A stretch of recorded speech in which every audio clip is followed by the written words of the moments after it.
everyone, and welcome to the second show of Season 3 KY Go Digital Live. I am so excited for this episode. My name is Courtney Durosset. I am field staff for Region 8 for Office of Education Technology at KVE, and I'll be the lead today, but I'm joined by an awesome panel of people that you see below. Elaine Abenatha, she's going to be popping in and out. She's the Digital Innovation Leader for Jefferson County Schools. Amy Buss, Instructional Technology Coordinator for Warren County Schools. Brandy New, the Instructional Technology Coordinator for Hardin County Schools. And Dana Dowdy, who will be in and out. There she is. Hi, Dana. She is the Elementary Digital Learning Coach for Graves County Schools. And Angie White, who is here supporting her principal, and one of our panelists, who is the Instructional Technology Coordinator for Oldham County Schools. Hello, guys.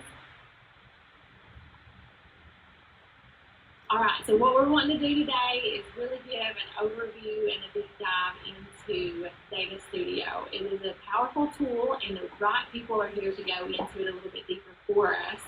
We have wonderful people. First up, we have Dr. Dylan Smith, who is actually one of our KY Go Digital Regional Leaders who presented this summer at Bellarmine University. Hi, Dr. Smith. Hello. We have Barrett Bush, who is the CIO of Carter County and also a digital Kentucky Go Digital Leader in Carter County. Hello. Good morning. And Carl Hayden and Tracy Parks, who are administrative leaders in Fayette County Schools, and they've been working really closely with Ben Maynard a bit on their studio work. Hello. Hello. And last but not least, our last people that will be going over some information and some stuff, really neat stuff they've been doing statewide, are Dr. Marty Park, our KDE Digital Chief Officer, and Ben Maynard, who is on the digital learning team with Dr. Park. Hi, guys. Good morning. Good morning. I know all of us are excited. If you are into numbers and you're into data, this is your show to watch. So especially the time of year, but I'm glad this is going to be recorded. So if you want to pause it and you can go back later and watch something that wonderful, that one of these wonderful people have said, you can go back and view it. Can we start off with Dr. Smith sharing about how he uses the tools? Sure. Good morning, everyone. Hi. My name is Dr. Dylan Smith. I'm the principal at North Old Middle School. I've been using Data Studio for about 2.5 years now, and I have done some trainings both through KY Go Digital and also here in my school district on how to use this tool, but how to take this tool and translate it into looking at academic data for students. If anyone's used Data Studio in the past or in a professional setting, it's often used for tracking ad buys and click-throughs and things through the Google suite for folks that are doing advertisements online. But I have seen some real interesting ways that we've taken data sets from the schools, both at a network level but also at a building level, and then turn those into things that you can share with teachers and use to conference with students and actually move the needle on student learning. So I have a slide deck that's going to show you two different applications for Data Studio at the building level, and then I also at the very end will have some resources that will let you recreate the Data Studio dashboard that I make so that you can try it on your own using some videos you can watch and then go step by step through. So let me start by sharing my screen, and I'll start really simply with just a problem of student learning. All right, so if you would like to learn more about any of the stuff I'm doing here, you can find me here on this Twitter address. But at my school over the last couple of years, we have seen a decline in students writing. And so I came up with this idea that we called Project Write that looked at our data and the trend in our data over the 15-16 to 17-18 school year. We saw a steady decline in students' writing performance. So as the building principal looking at this trend, my first question was, what is the baseline for how students are doing as writers?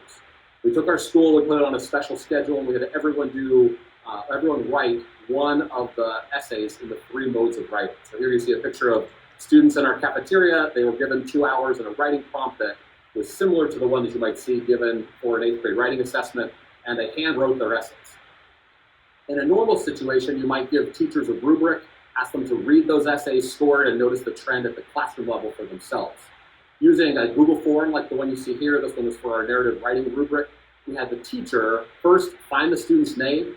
Attached to the student's name was their school identification number and their grade level, because a very important piece of any data set is being able to link those data to other data sets. So you always have to have a unique identifier. We used our student ID number, and teachers went through and scored each essay and produced a Google Sheet that looks something like this. You can share this with teachers, and a lot of times they just see lots of 1s and 2s and 3s, and they're not sure what to do next with it. One really important piece for the data we were gathering was to ask each of the teachers who were grading the essays to also say what is the area of greatest need, which is what you see here on the far right-hand side. And then using Data Studio, we could visualize these data in a couple interesting ways. So at a building level, I wanted to be able to see, and we did this in the fall as a baseline, and we did it again in the winter. I wanted to see, as an entire school, how are we growing as writers? So in each of the categories, you can see the types of essays that they wrote. We could see the baseline rubric score in the fall and how students grew to the winter. And then I was most curious about 8th grade, because that is the year that we're testing students as writers. And so using a drop-down, you could select just 8th grade, and you could see where 8th graders started as writers and where they grew from fall to winter. We also could produce a real simple donut that was that area of greatest need, and I could see for informational essays, the variety of evidence was the place that teachers felt students needed to do the most work. So rather than have a bunch of teachers individually assess their students, read the writing, and then come together in a PLC to suggest where to go, the data and the way we visualize the data very easily lets us zero in on what you might call the low-hanging fruit. If we could focus on variety of evidence, we're going to see a pretty rapid improvement in the quality of students' writing. Now, I am a person who likes to also use scatter plots and just ask the question, are kids improving over time, and how do I know what that looked like? So the scatter plot feature in Data Studio is a very easy tool to use and easy to build. And here what you see is scatter plots showing the change in performance from fall to winter. So if you were to mouse over any one of these, it would be a teacher's name, and then the average fall score and the average winter score in any one of those classes. So if I was meeting with a grade level team, we might look at just the 8th grade teachers, say, and notice where their students were all performing. If I was meeting with that teacher, though, we could go a level deeper. I could then go to that teacher's classroom, and here we would look at, for example, if I was looking at an argumentative essay and I'm looking specifically at the purpose or focus of the writing, what you see up here is how many students scored at level 1, 2, 3, 4. So if I'm looking here at just thesis and claim, you can see in the fall, we had, say, 25% that were a level 1, maybe 50% were a level 2, the remaining 30% were a level 3, and just a few students were at level 4. But then we want to know, are we moving the needle in their learning? And so when we do the same visualization with the winter data, we can see now more than 50% of the students are in the proficient range. They're in the level 3 or 4 range. And then with the teacher, you can go even further. So you go a little bit deeper. So I could sit down with a specific teacher and say, let's look at your first period class. How did they do? Let's look at your 4th period class. How did they do? And so it lets you have a data-rich conversation with the teacher without having to go back to handwritten notes or rubrics or other things. I think, though, one piece that I found the most powerful was giving this tool over to teachers to use with their students. Because a lot of times you can have a giant stack of papers that's every rubric that you have filled out, and you can share that back to students, but it's not always easy to manage. By using just the same rubric outline, we could allow a teacher, if I had blocked them all out, but imagine having students' names all listed here. A teacher could then conference one-on-one with students and show them the rubric for fall and the rubric for winter, and then highlight for them the places where they saw the most growth. So this empowered our teachers to have one-on-one conversations with students to say, we've been working on thesis and claim, and you went from a level 2 on our rubric to a level 4 from fall to winter, and to celebrate that growth. So using Data Studio in a program like this, I found to be a really powerful tool. Our K-Prep data is all embargoed still, so we won't be able to discuss until October 1st the fruit of this work, but I just wanted to show you guys how we use this tool at the building level to solve a problem of student learning, and for us, that was around the performance of writers on that K-Prep assessment. I have a question.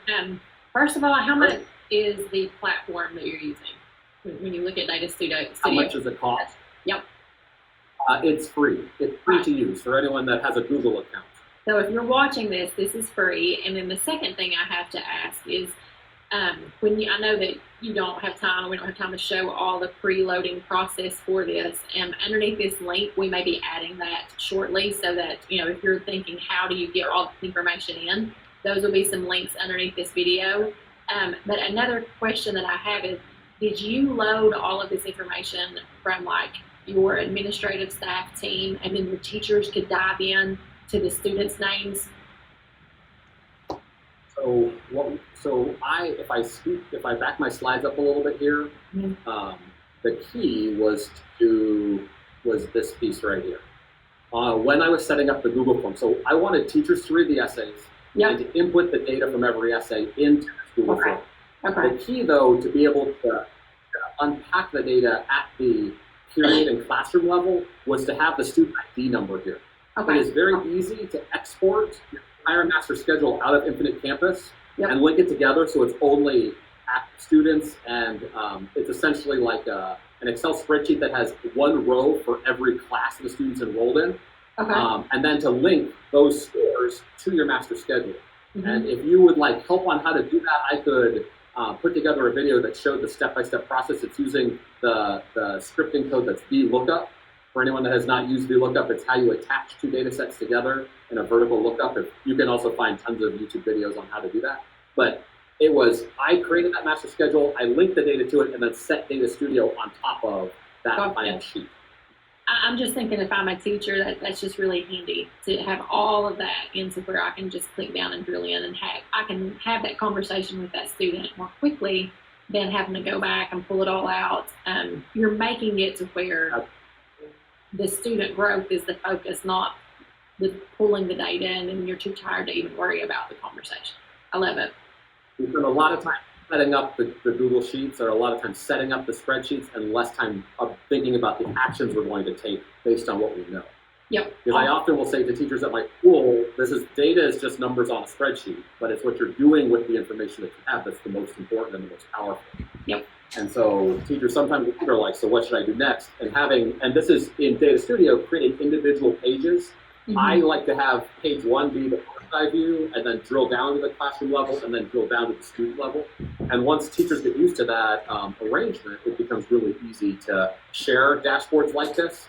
We use a dashboard that's a little different than this to track all of our behavioral data at school. So all of our infraction data, and to see which periods kids are getting infractions, and what the PBIS behaviors that we're reteaching are, and we have all these, there's a whole series of things that you can do really simply to calculate points and assign corrective actions, just having it all visualized for people to see.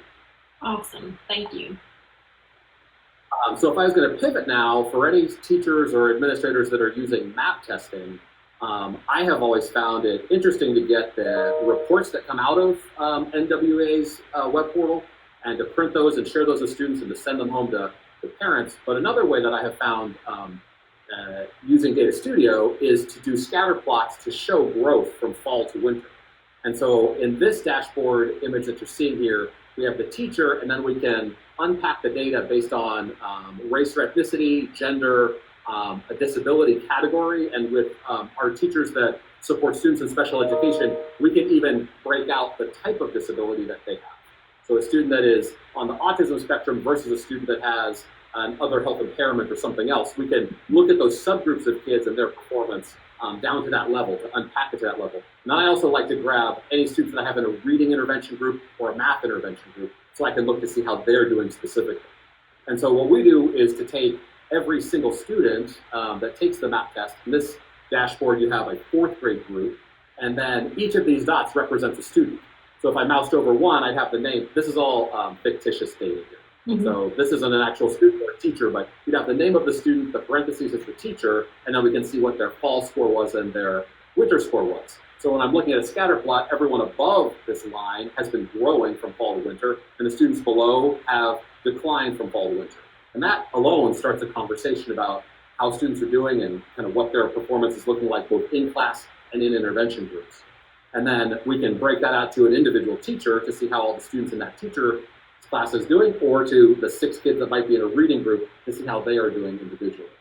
I know that our time is not super long, so I want to just share this bit.ly address, bit.ly/NOMS Data Studio site.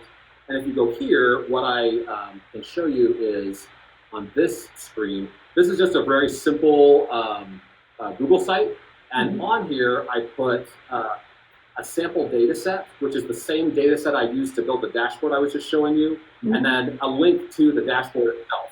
So if you click on this, it'll give you the access to the data, and over here, it'll give you access to the sample dashboard. And then I also made 6 videos that show you how to, in your own Google Suite, how to link that data to Google's Data Studio, and then how to build the scatter plot itself, how to adjust the scatter plot, how to add filters, and then some scorecards, which I had at the very end, which give you just this summary information. Like, I like to know what's the average grit score for our students in a given grade level, fall to winter, in both subjects, and what does MAP expect students to be at. So this website will let you go and see all of that information if you're interested. And then if you have other questions, you can also contact me either by Twitter or by email. I'm happy to answer your questions if those come up. That is awesome that you made all those videos for those of us like me, that some people on this call are harping on to me because I've got to learn how to do this. I love data, but to organize it in a meaningful way. You said something earlier about starts the conversation, and that's exactly what it does. And that's what you've done. Thank you for the videos. Everything that I was going to probably have to ask you afterward, you already did. So that's awesome. Thank you. You're welcome. Hey, Courtney, can we ask a question? Yeah. Sure. Awesome. So, Dr. Smith, while you were going through and you shared your Bitly link, and we quickly jumped over to the site, and we were given big high fives and bravos. Awesome resource, and really great vision to help other folks through some of the work that you've already been through yourself. Can you speak to? We love your workflow of data collection, and you're using a Google form to collect some.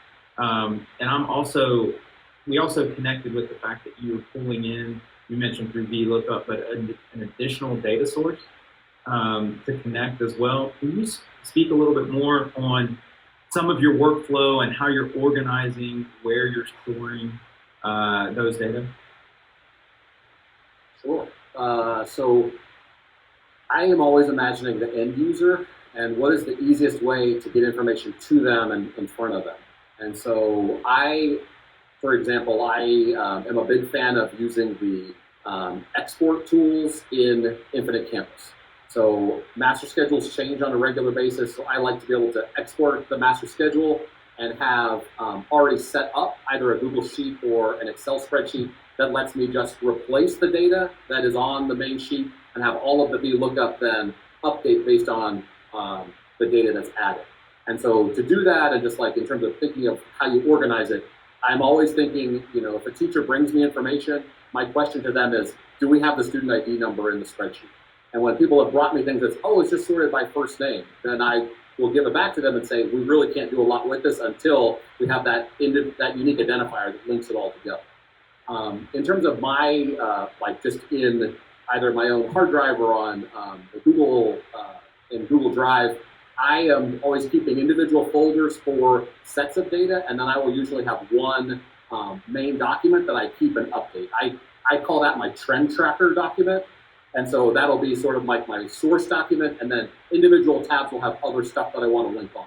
So I will take, for example, like what I like to share with teachers in our pre-service time is your current master schedule, and then how students did in the spring of last year on MAP, how they did last year on K-Prep.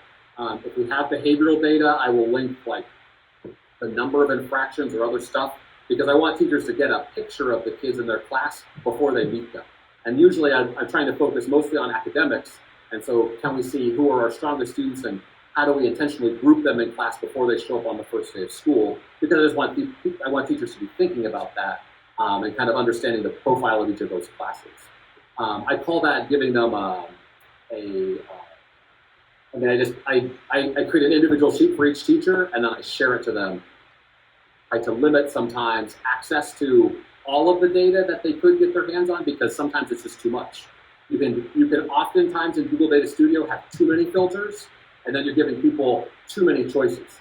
And so, like as you saw in that last dashboard with the fourth grade data, it is helpful to see a student's disability type, for example, or to see their gender or those other things, or reading their math group, but you don't need necessarily more than that. I could say, how did every child who was proficient on K-Prep last year do? And that might be a useful conversation, but people's time is very limited, and so the time that they have as they're working in that dashboard needs to be very focused and very intentional.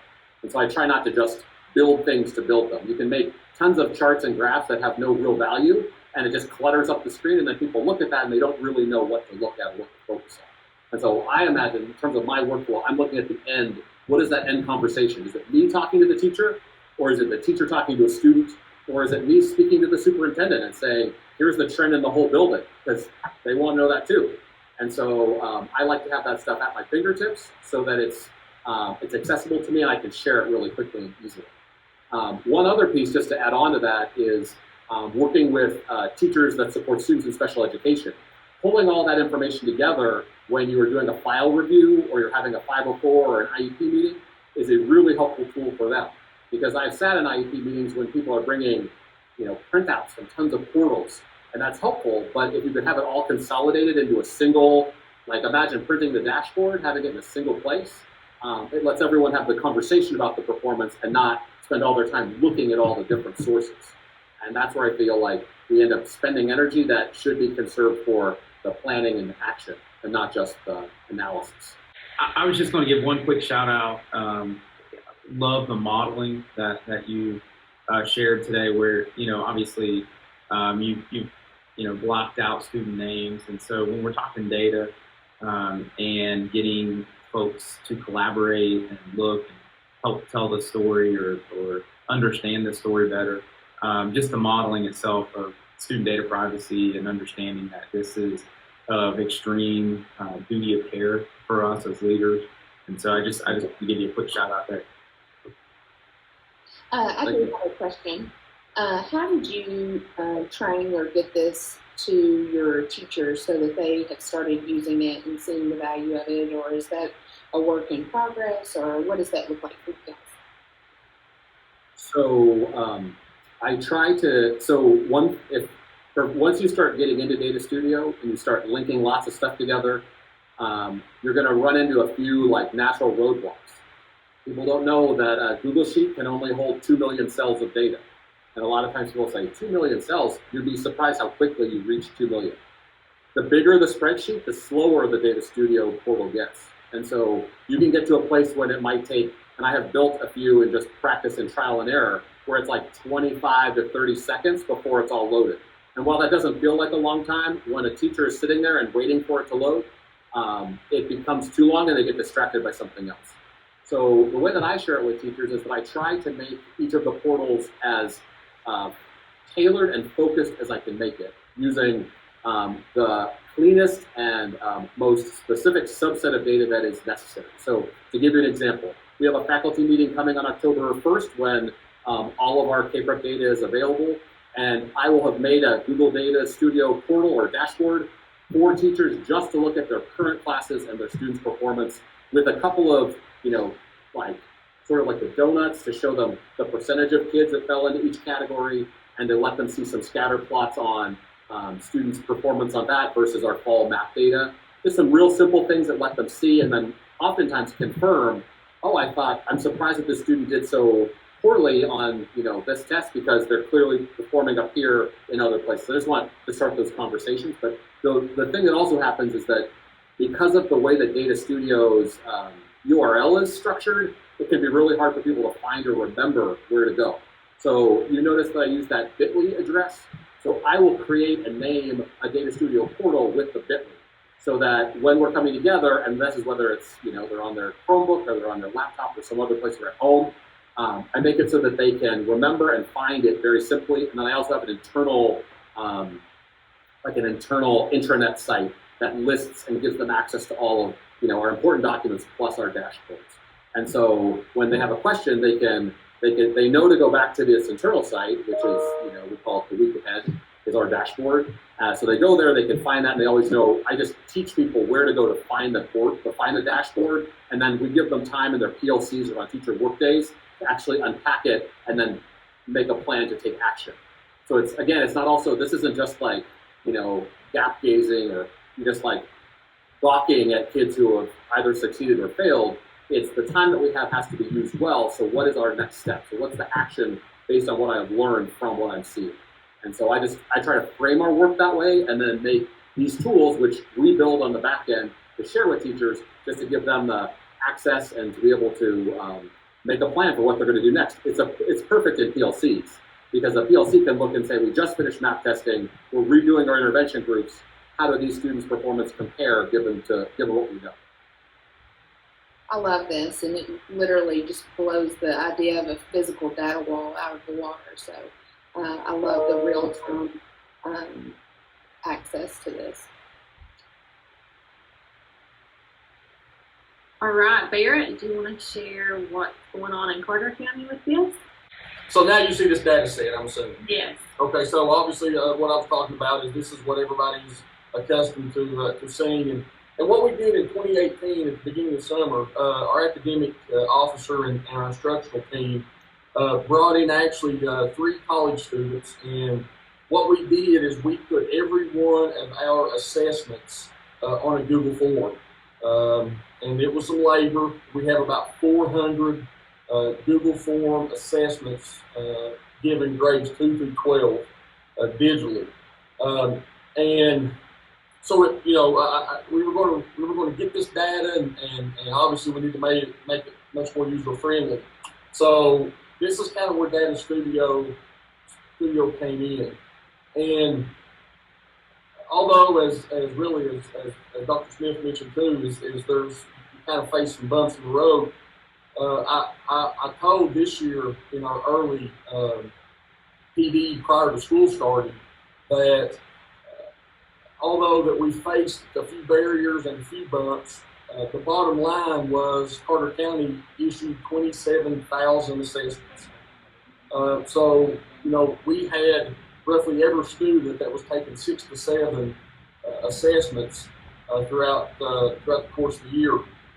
Now my various slides I didn't share on the deck, but page 2 of this particular Data Studio set is some graphing and some comparison, just as a pretty eye candy view of what you see, and what our academic officer uses that for is they will compare across the district where are our 4th grade math common assessment unit 2, and where that's at, then they may earmark that if we have a school that performed lowly, that they'll spend some time at that school.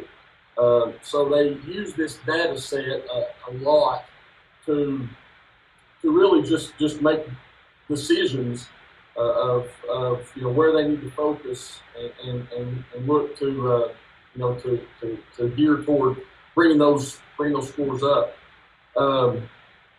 Now, obviously, there's a lot of quite a bit of back end stuff here. I'm not an educator, and I have a great deal of respect for educators.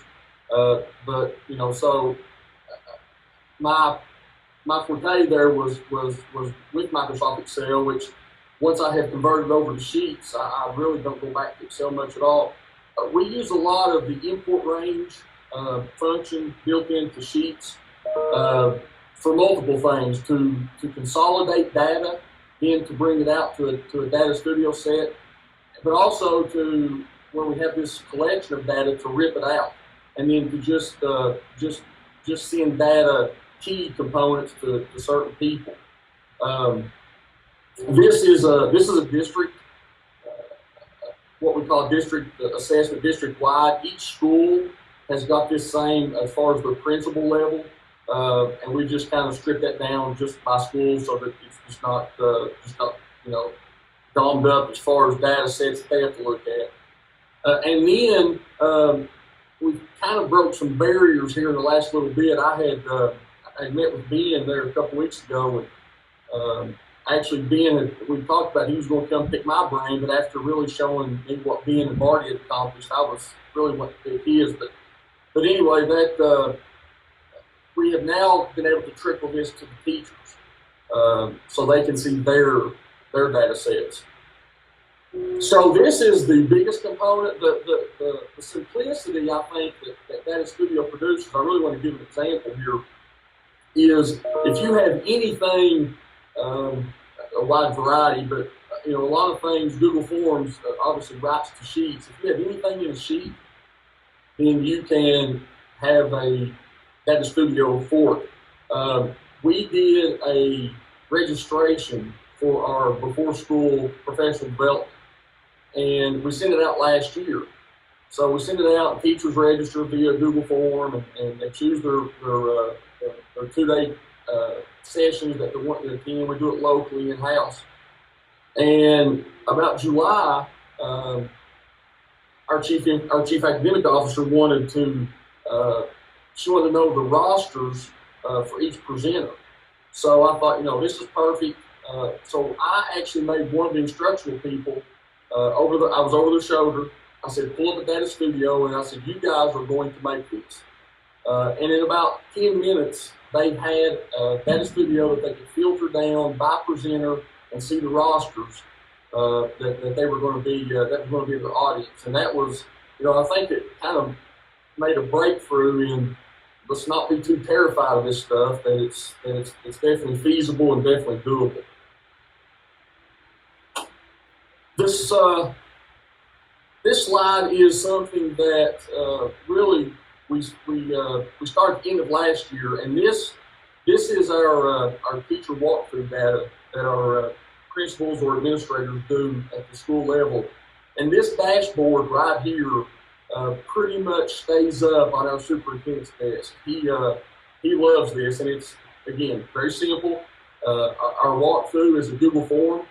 The principals go through and they'll do a walkthrough in the class, and this really just not only monitors the teacher, the teacher work and the advancements that they have in the classroom for the principal, but it really then obviously makes sure that from our superintendent's view that our principals are doing what they're supposed to do. And as Ben and I talked, and this is what I'm working on now, I'm working on doing some consolidation of some data sets. For instance, in these two here, if I have and the superintendent and the instructional team come up with a scoring system, the perfect score is a score of a 12. So if a teacher has a 12 and their assessment data is good, you can look, or if assessment data is low and the walkthrough data number's low, you can kind of do some analysis that way. So I'm working on kind of getting these into one set. Currently bringing in another data set with our reading program. So I'm being really brought this to my attention really with some of the things that him and Marty are doing, that I'm trying to just get all this stuff in combined so that we can see some comparison trending data. So that's all I've got. I will open it up to some questions. I have a comment. I feel like I'm talking so much and I feel bad, but I love looking at it at a district view too. I know Dr. Smith showed a school view and down to the student, and I love the fact that you brought up how your teacher walkthroughs, bringing in all that information quickly. I know, and if you pay for a program, that's fine too, but this is a free way that you can get kind of the same look at a district view. And I like that your superintendent, Ronnie Dawson, that he has that up all the time, viewing that data easy. He does, and I think that's the trend is when Carter County jumped into on the Google bandwagon. As really Dr. Smith said also, there were so many things that were already there and built in. I mean, when I was getting this data, I was sitting down, going to build SQL services for it and all this stuff, and I thought, that's the craziest thing ever, because this stuff's here and it's free and it's really easy to use, and that's one of the things that I know this is a data studio, but I plug sheets, is the ability to bring in, take out, strip down those data sets to whatever needs that you have. Barrett, are you connecting some of your visualization layer, your data studio layer, are you connecting to any other data sources, or are you focused primarily on sheets? That's a great question. Every one of our currently are utilizing sheets. I have got some that I have toyed with that I've looked to bring in some automated CSV and different things that are like that have some Excel formulas and stuff. But really, spreadsheet driven is what everything we've done. Can I just say, I love that you made that last plug about the money, because sometimes I think that at a district level, people think that they're not paying for it, that it must not really be that powerful. You've just shown that it is. I mean, I think the data studio has that power. So I love that you said it and pointed it out that it wasn't me.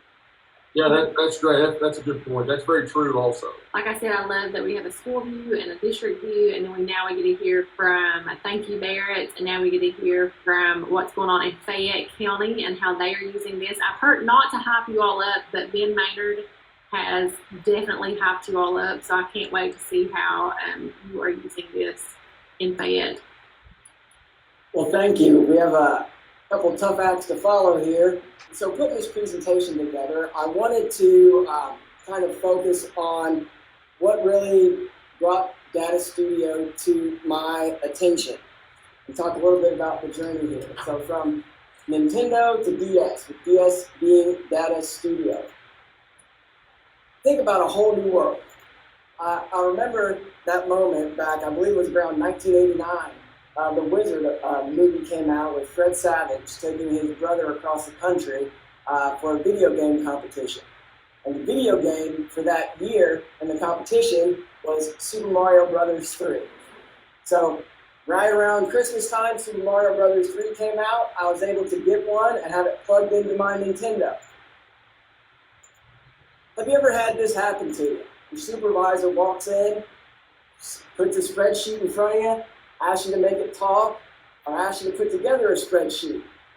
I don't know how many of you are fans of Office Space, but you're like, feeling, how's that TPS report coming along? Well, for me personally, Miss Parks here, we like spreadsheets. But if you like spreadsheets, sometimes people look at you like this. Like, who's this person with this spreadsheet? One thing that we find is very important just when you get a spreadsheet is it saying what you want it to say? Not only is it saying what you want it to say, how is it being interpreted by the people in the room?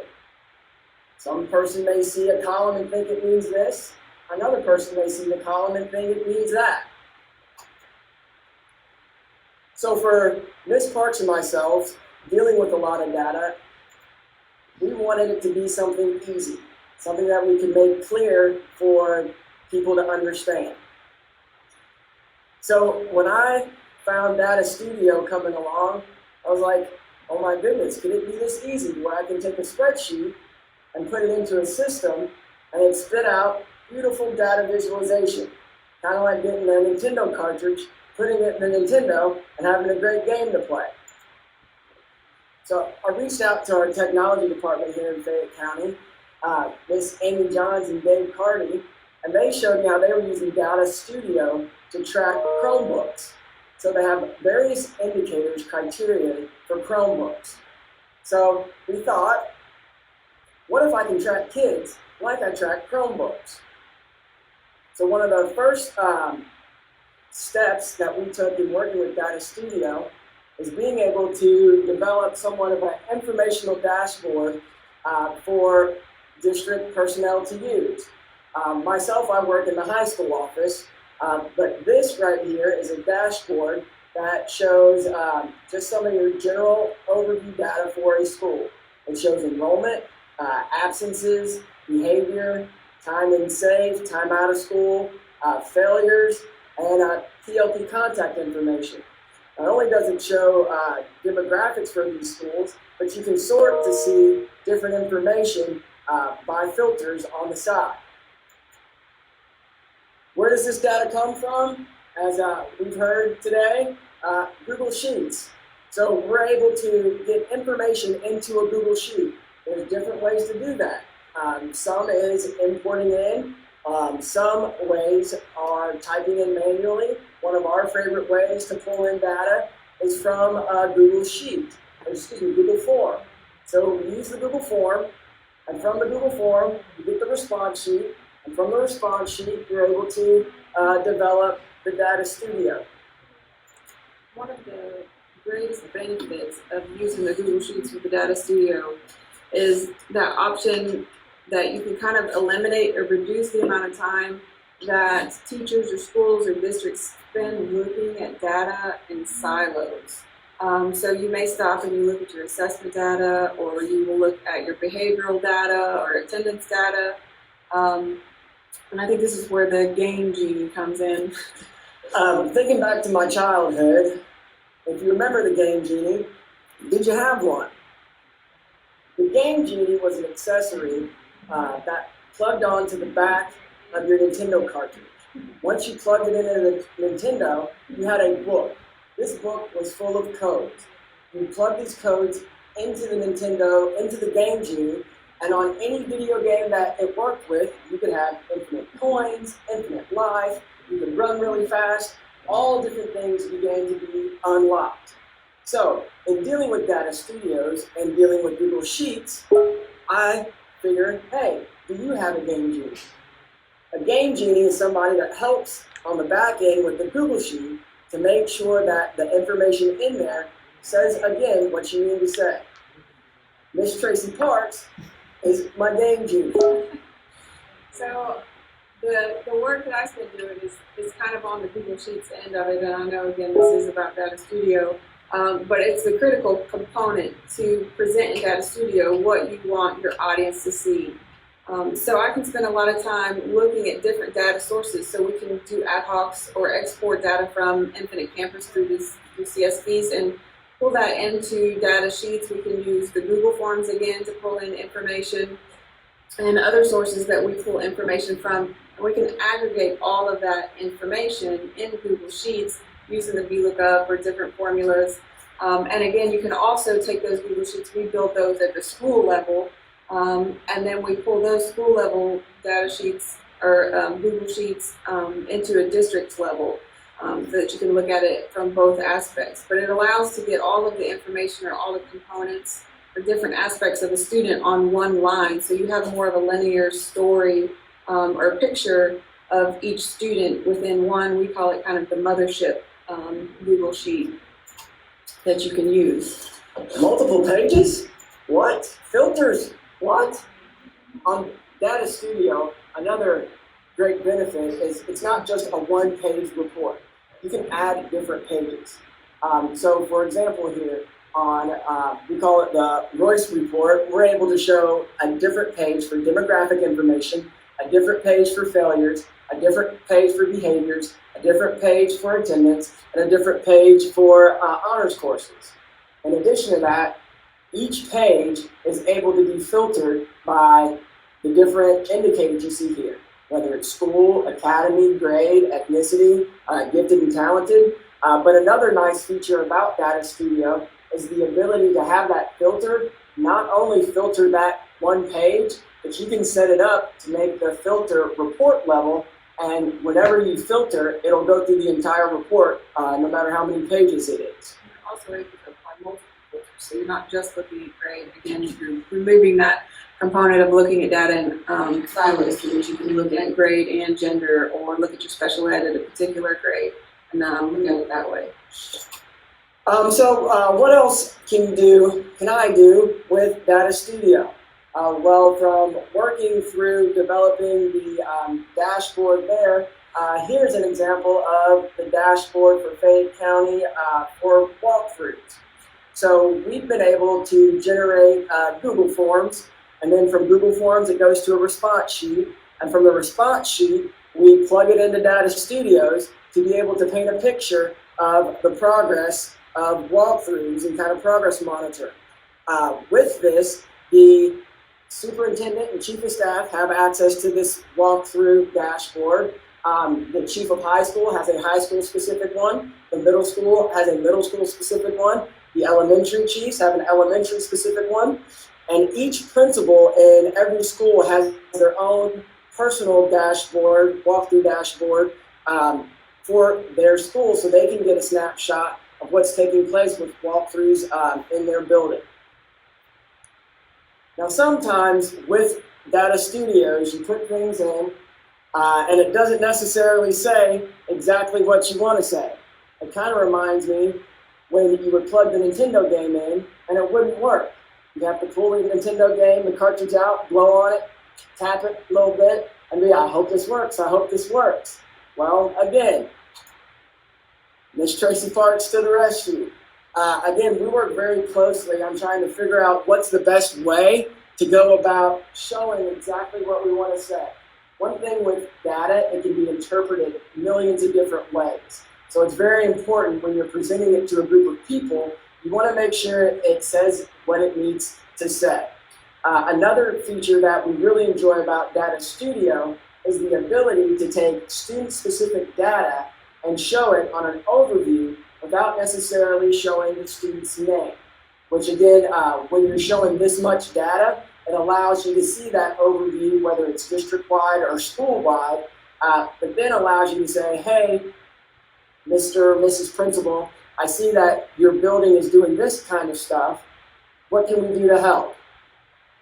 Another good aspect of this is in terms of what you wanted to say or what you want to see. You know, I work a lot on the individual school levels, and you get a lot of feedback or input from the administration or the leadership that's using the Data Studio, and there's a lot of wiggle room for customizability. So when you go from one school to the next, there may be certain aspects or data or information that they want to keep a specific eye on, or that's unique to their school. You know, some schools are academy schools, other schools may not. So using the data sheets, I'm able to kind of pull in specific data to that pertains to specific schools or specific leadership needs, and customize that Data Studio for that school with using the feedback that they provide as to what they want to see or view.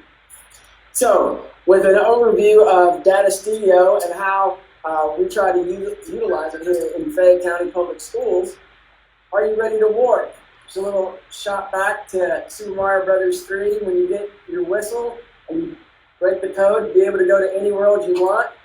Or the great classic from Sonic the Hedgehog, up, down, left, right, hold A, press start.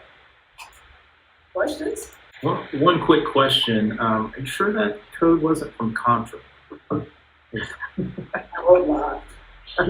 People mind these references. I am loving the 90s and how awesome the 90s. There's a little inner office debate. So thank you for the 90s references. But something you mentioned that I don't think we mentioned until your presentation was how that in one data set, you can have multiple pages. So you don't have to go searching within your Google Drive or wherever to find all these different, and that's something that is really neat, and I'm glad you all pointed that out, is that you can have in that one set all the information you need in different pages organized in a nice way, but you don't have to go into different files to find all that information, and that's a nice feature. I'm glad you all pointed that out. Yes, with using the Google Sheet, again, you know, you're only bound by the limits of the Google Sheet and internet connectivity, I guess, but you don't have to pile all the information into one page. You can separate it out and sort it and have it displayed however you like. It's often really helpful where we have those on separate tabs, and we have formulas pre-built in, you know, your VLOOK formulas or other formulas to kind of convert the data to look like what we want it to look like, or to be in the format or the units. But where those formulas are pre-built in, we can take ad hocs and run them out of Infinite Campus or pull data sources somewhat from somewhere and actually just kind of copy and paste that raw data into the Google Sheet where the formulas are already built in, and it will pull it all into the mothership page. So you have that ability to continuously update and keep your data current without having to rebuild anything. So at our school, we have progress reports that come out every 4 weeks. So at that progress report period, we're constantly pasting in that new raw data to keep those that data information current. and it's a really easy, process that just takes just a matter of minutes to get that information updated. I would like to add, when you mentioned how it can be customizable to each school, I think that's really helpful because, all of your schools have different needs, and I think you can reach more needs in that way. So it's really good for each school to have their ability to do that. Also, another quick shout out to Carl and Tracy. We've found that when there's more than one person from a design perspective, kind of looking and thinking, it's just vital and super helpful. And so it sounds like your teamwork together just to level up or power up your work is perfect. Thank you. It's often we find ourselves, I'll be looking at the data studio, shouting out numbers, and she'll be confirming or denying in the spreadsheet if it's telling exactly what we want to say, if it's working right. So it is a good partnership. And I like too that you talked about bringing in Amy Johns. I mean, we all are Amy Johns fans. We know how hard she works, but it's really neat that, that all houses are communicating and all of her hard work. You recognize, hey, what is she doing that works? And we're going to steal that idea, and you all are dominating it in a different, side of the house. So the collaboration and the teamwork is, it works. Thank you. All right, that's awesome stuff. KDE, Dr. Marty Park, and Ben Maynard, are you ready? We've done the school level, the district level, the collaboration level now. Now, state. Awesome. Thank you so much, Courtney, and thanks everyone else for being on the show today. And we're really excited to share, but also excited to learn alongside others. So just a quick check. Can you hear us okay? Yes. Awesome. Dan, we're going to close over the next 10 minutes or so, so we're kind of going to pull in a little bit. But really excited to share with you today. Just first and foremost, make sure to connect with us if you can. Twitter's great. Email's great as well. At Marty Park, at BP_Maynard. Ben and I attacked this solution set, but also the I think kind of information gathering, but we really look at it from a growth perspective, and we really believe in gathering evidence to help us grow. And this conversation plays a major role for us. And so really excited to kind of look at some of the things that we're doing, but also touch on some of the underlying, foundational things as we get going. Ben has become I keep calling him our data studio or dashboard ninja. And so, which is great, and everyone almost on the show has referenced Ben so far today, which is fantastic. At KDE, we have some data visualization strategies in place.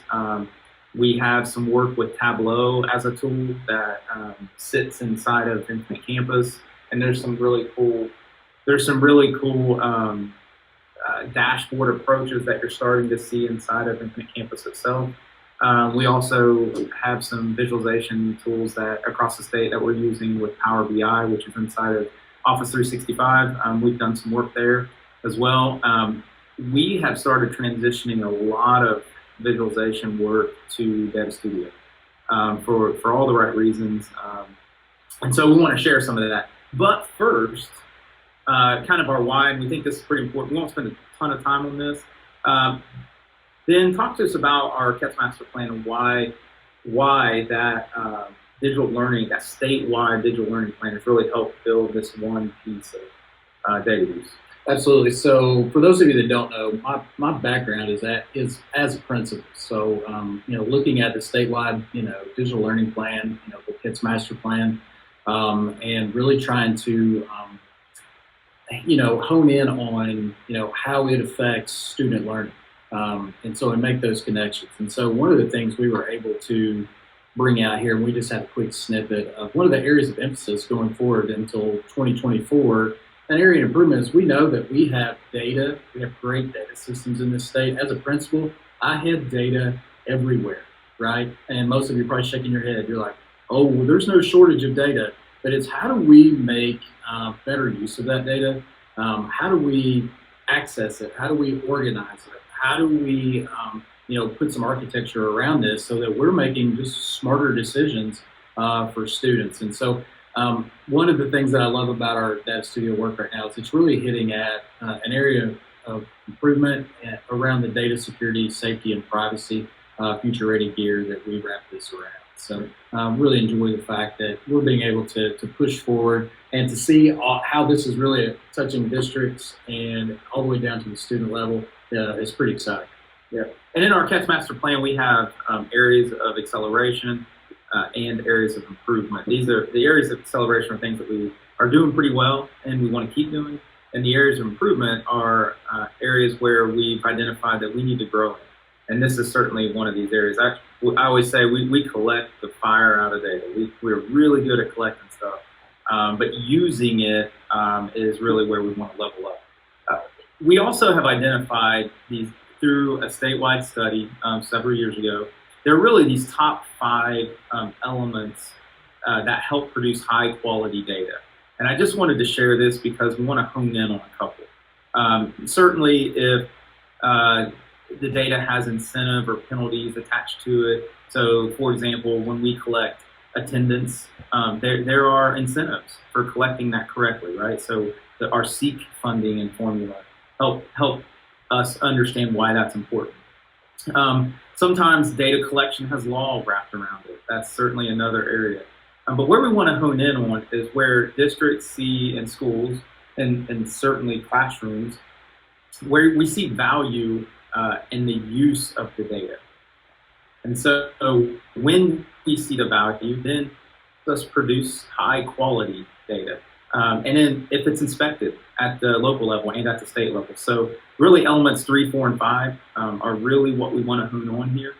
And so certainly producing high quality data means that we're use it, we see value in it, and that we're going to inspect it to make sure that it's accurate and complete, for example. So we wanted to touch on those as part of our why.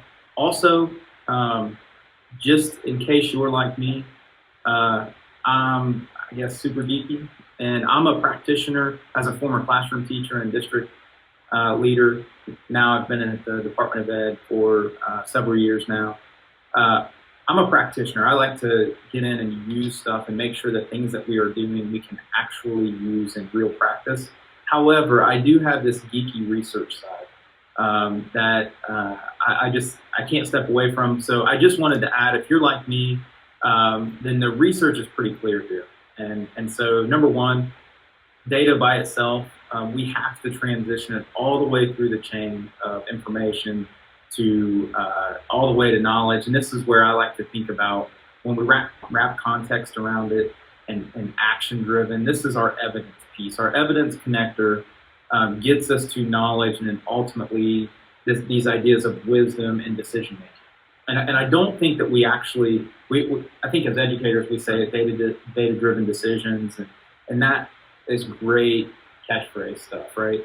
We know that we should be making decisions based on data, but getting to that point is, I think, a gap for us still today. And so just as a resource, helping yourself and your team move all the way through the chain and calling things out. So for example, if you're collecting some things locally and you can just tag it, like that's just data.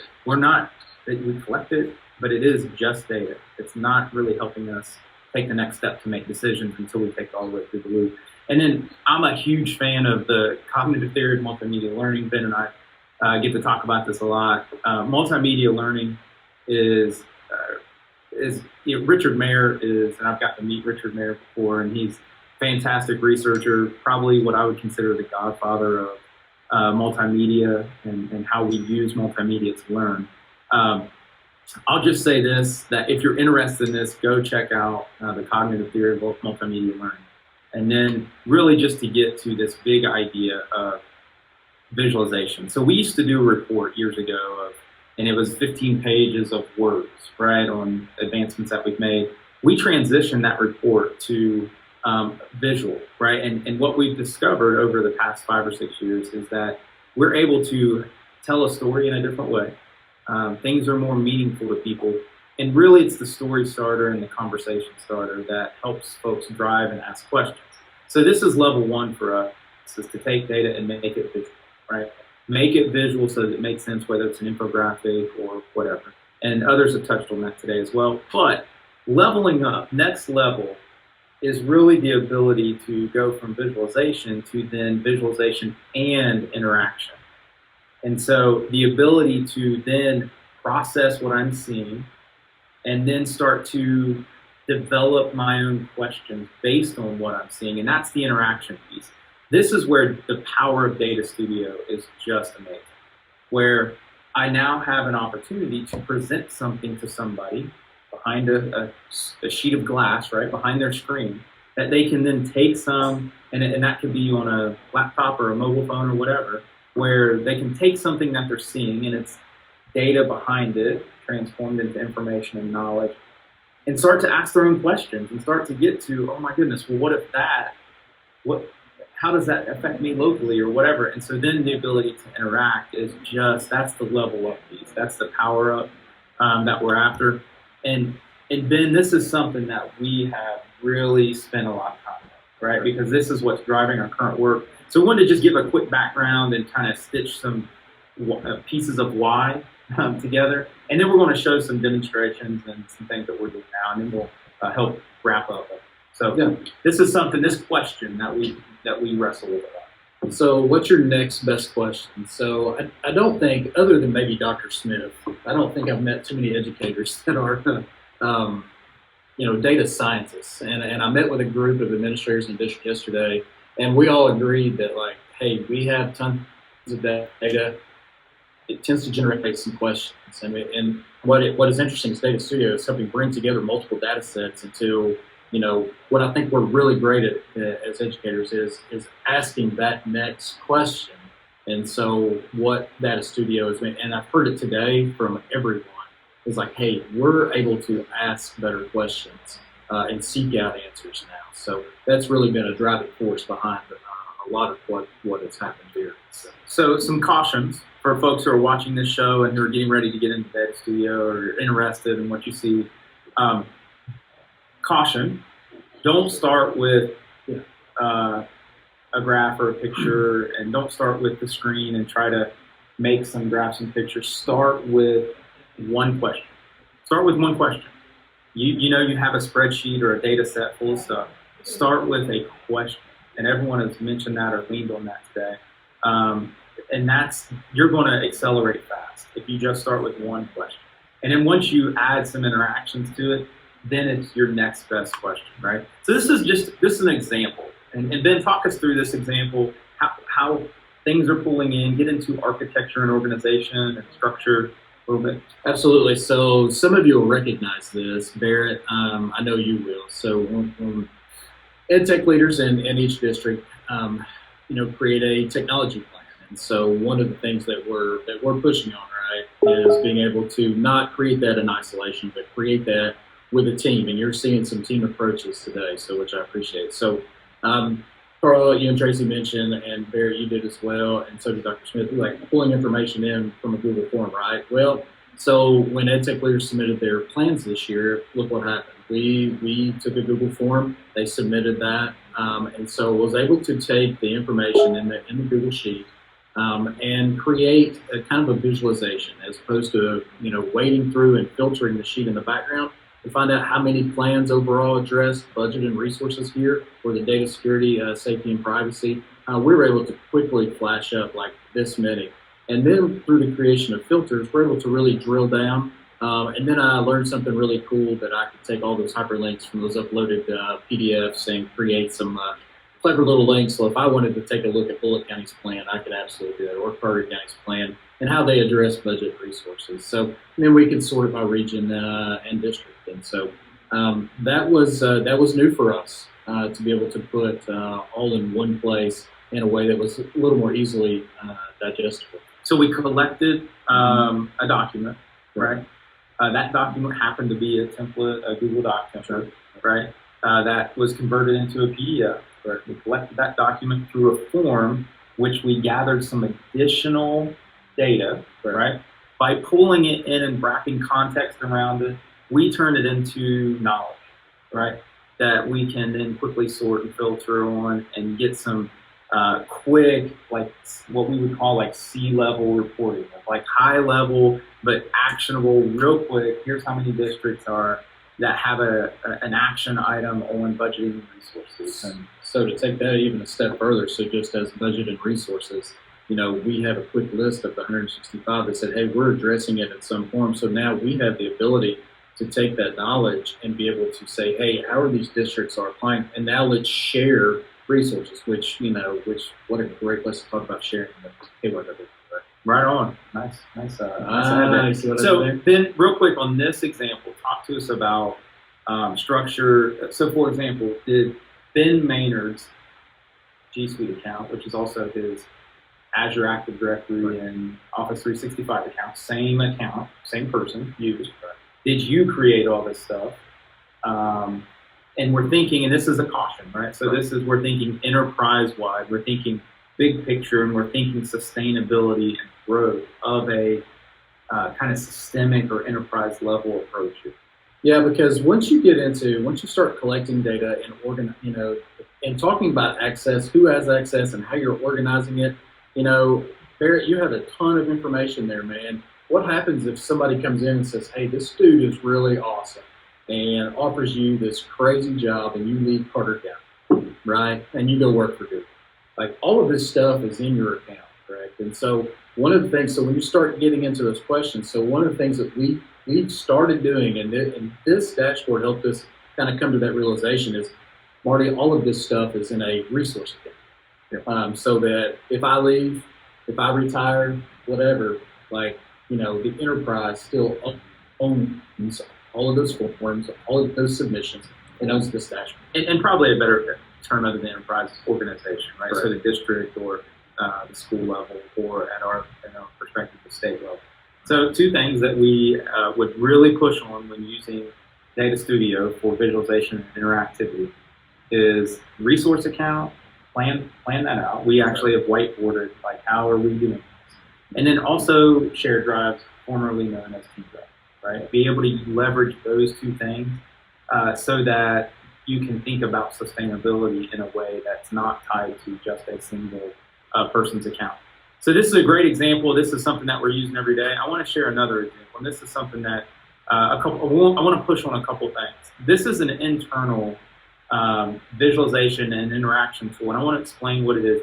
Number one, this is an embedded Data Studio dashboard into a Google site, right? And I think Dr. Smith showed that as well. But that's a key, right? So being able to design something that's visual and interactive that you can embed into another service or another site or another resource is very, very powerful. In other words, I don't need to always push people to something new if I can just get the new thing in front of their eyes where they already are. And I hope that's not too confusing the way I said that, but I want to get things to people where they already are for the most part. So this is just a dashboard this is a statewide approach. 5 different data sources are coming in here. This is just page 1 of 5 or 6, but we have a statewide project that helps us understand and make decisions based on usage and things like that. So we need to look statewide at internet bandwidth usage over summer months, over peak months, over school year. And so this is an example. The date source is over summer months, I think. And so we want to look at how much bandwidth is being used tied to other things that we think are drivers. And so again, 5 different data sets are pulling in. And the big deal is that I can interact and say, well, what's the total bandwidth usage for, districts that have like 9 of the 10 drivers or 10 of the 10 drivers. And then we can start to make some predictions and start to make sure that our districts have resources that they need, right? And so again, it's about decision making. It's about the ability to interact and visualize so that we know that the 105 medium usage districts over summer months, there needs to be planning in place because those are probably going to be high usage districts as we move forward. So just some quick examples there. And so I think the push on here, as others have already made, is connecting other data sources so that you can get a better story. Would it be safe to say, though, that through the use of this dashboard and maybe others, it has potentially changed some conversations and questions that even we're asking just internally? Oh, absolutely. It's the next best question. Then what final things would you say? I know I've mentioned, like, this is not really something, I wouldn't recommend, maybe you disagree with me, but this is not really a Google tool that I would say is you sit down and you start clicking through. Right. I would say watch some videos, understand the data that you have, start with a question, and then to get you started connecting, I initially connect to a spreadsheet. We have some other folks, and Dr. Smith mentioned, there's a very interesting thing that happens when you exceed the limitations of a spreadsheet, right? And so, or not a spreadsheet, but a Google sheet.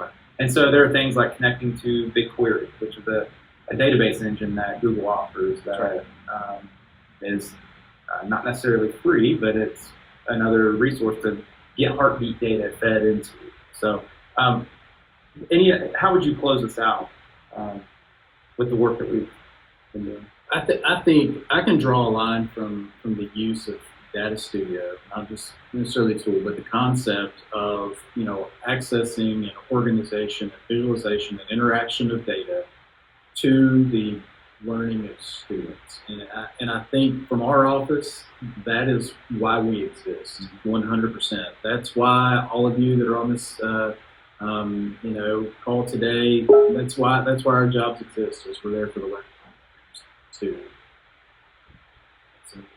So excellent. And you have questions about how to move learning forward. Data Studio is a tremendous possibility to help you move that forward. So, it's free. Dr. Smith, you've got some great resources. So I would recommend that if you're interested in this at the district, I'll bet you already have questions.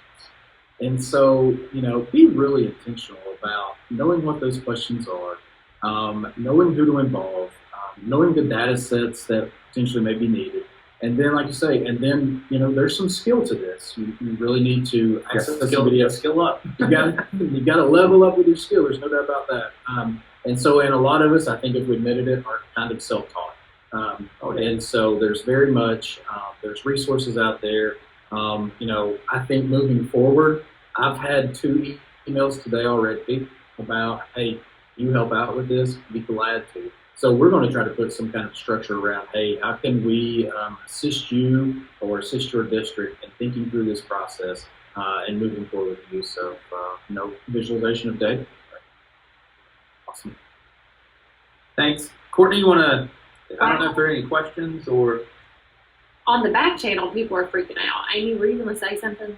Well, I was just going to say, Club, that the practical recommendation of having that resource account, we've started moving to no reply Google accounts to house a lot of our data at the school level and district level. So I think that is a very practical recommendation for people, just because, especially in larger districts, you might have a more transientness with personnel and things of that nature. So I absolutely love that recommendation. And I'm sitting here drooling, we can't tweet or anything. We're just sitting here we have tunnel vision. We were just discussing it, how this is absolutely so amazing. We're already seeing how this can really move the barometer on what learning experiences kids have and what can develop just from being able to visualize what's happening in classrooms. We agree. And imagine, and I'll leave you with this question, but imagine what would happen if a kid had their own dashboard. You know, we're not far from that. So one, and I'll take Ben's, and one other, I think, story that's interesting for us in Kentucky. We have a partnership with a group called Project Tomorrow, and many of our districts, not many, there's about 22 or 23 districts now, who are in a cadre or cohort of Speak Up. which is a digital readiness tool for us, where students and teachers can tell us not just the tools that they have access to digitally, but what they're actually getting to do with it. And so it's really important for us. We have two ways to go about that. One is with a partnership with Bright Lights, and another is with Project Tomorrow. So Project Tomorrow has reached out, and then is going to be leading a nationwide effort, and I think this is really important, a nationwide effort to develop a template approach to a dashboard that, if the data set is in a common structure, then the data studio, and we're using data studio for this, the layer can be laid on top of that common structured data set to automatically give you visualization and interactivity with the snap of a finger, right? And this is not just a tool for Kentucky, but the rest of the nation from the Project Tomorrow partnership, because really what you get is, from that partnership, you get spreadsheets, right? You get like an infographic of sorts one time, but again, it's visual, but it's not interactive yet. So you can't really ask it the next question. And so Ben's going to help design this national tool for visualization and interactivity, where it's a template approach of, okay, data sets here, lay it on top, and then everyone can use it because it's a common data set. And there's so many data points in that, but just like in your district, you have so many points of information and data. It's, how can you interact and answer questions, but also then create the next best question. So yeah, we're really, and we're pushing districts, if you need some answers on what students are doing and with the, technologies they have, but also what they'd like to do, but also from your teachers and your community and your parents. And if we could, have that data, and if there's no barrier for your to the interact studio could help solve that problem. I really think that's something else to push digital experiences for students forward. I'm even thinking their ILP and graphing their own data and having these visual representations so the kids are part of the conversation. And I'm even thinking like at the elementary when they're doing like student-like conferences and using things to communicate to their own parents about where they are with their learning. My brain is just in overload. So thank you all very, very, very, very much. If we can overload anybody, it's been a good day, and we'll see you guys. This has been a great show. Brady, do you want to close this out? Yes, I do. I just want to thank everybody for being here today. I feel like it's been more of a philosophy lesson than a how-to, which is what we needed, truly. So hearing everybody's view on that and how they got where they were, that was really powerful. So thank you. Don't forget to subscribe to our YouTube channel, KY Go Digital, and you can do that just by going to the channel and then clicking the subscribe link. We also have a Facebook page to support you, and the hashtag on Twitter, which I'm sure will be blowing up as soon as this one hits the air. Don't forget that as you are creating, to connect your ideas on the hashtag so others from around the state can share with you. Get involved with Kentucky Go Digital. Attend regional events, like us on Facebook, subscribe to our YouTube channel, or follow us on Twitter.